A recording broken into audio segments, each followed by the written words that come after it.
burned on the carpet. Those were the days when you were a kid and you did something stupid like that. You knew you were going to get punished for it, spanked. So when my mother came home and saw what happened, she chased me around the dining room table.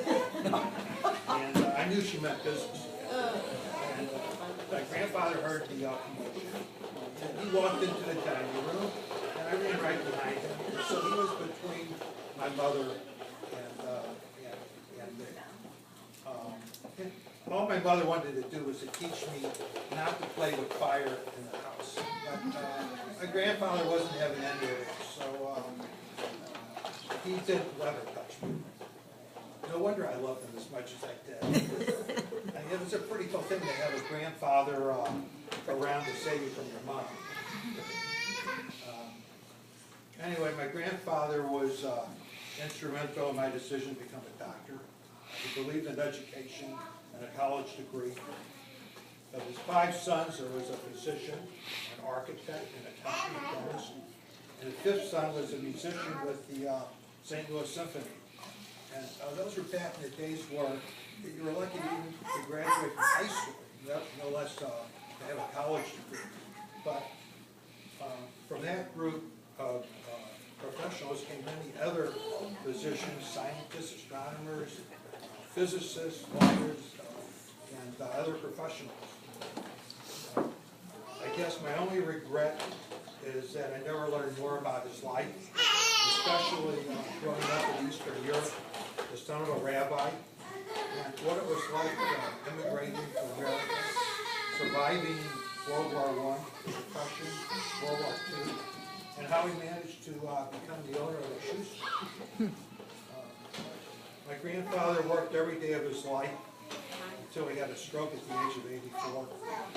When the ambulance came to pick him up, and I was with him, when they took him down the stairs and out the door, he had tears in his eyes. I knew he was never going to come. Of course, my mother, Mary, was also very special. My father traveled a lot, so my mother took over the responsibilities of taking care of me. Wherever she went, I went. She swept me all over the city of St. Louis. She was very good, but she could also be tough. One time when I was about 8 years old, I rode my bike out onto North and South Road, and I nearly got run over by a giant cement truck. So she cut my bike away for a year. At that time, even my grandfather couldn't help. On the brighter side, every summer, she took Paulette and I on a train to Miami Beach.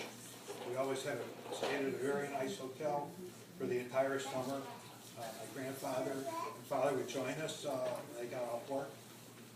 When it was time for my bar mitzvah, my mother prepared this affair and got over like most people would prepare for a wedding. Later, I went to college at Tulane, and my mother enjoyed visiting me. I spent time walking through the French Quarter. She loved browsing through the antique stores, and glassware stores, and this hobby eventually became a business for her after my father died. Following college at Tulane, I spent several years at medical school at Guadalajara, Mexico. The trip from Laredo, Texas to Guadalajara through the desert and through the mountains of Mexico was very dangerous, treacherous, and frightening. Nevertheless, my mother decided to make that trip with me. And honestly, it scared the hell out of her, but she made it. And once we got to Guadalajara, she enjoyed herself. Finally, I graduated medical school from the University of Texas at San Antonio. This is a very special and proud day in both of our lives. My father had died. And, my mother's oldest brother, Ben, and her nephew, Albert, both doctors, and Paulette were all there to share that day.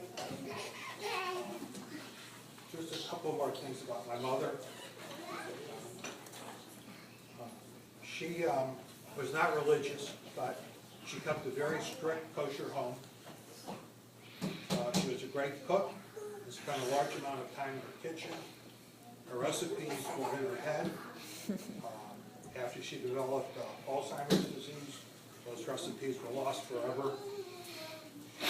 The wonderful things that she liked to make, like cheesecake and blintzes, strudel, was just a memory. But, lastly, she was kind and generous. In times of celebration or need, she didn't hesitate to call a taxi and have a package of her blintzes into family or friends. The point of all these stories is to let Jessica and Daniel know how special Grandpa Lewis and my mother Mary were to me. I'd like Jessica and Daniel to know how proud I am that Aria is named. Let's say together, Amen. Amen.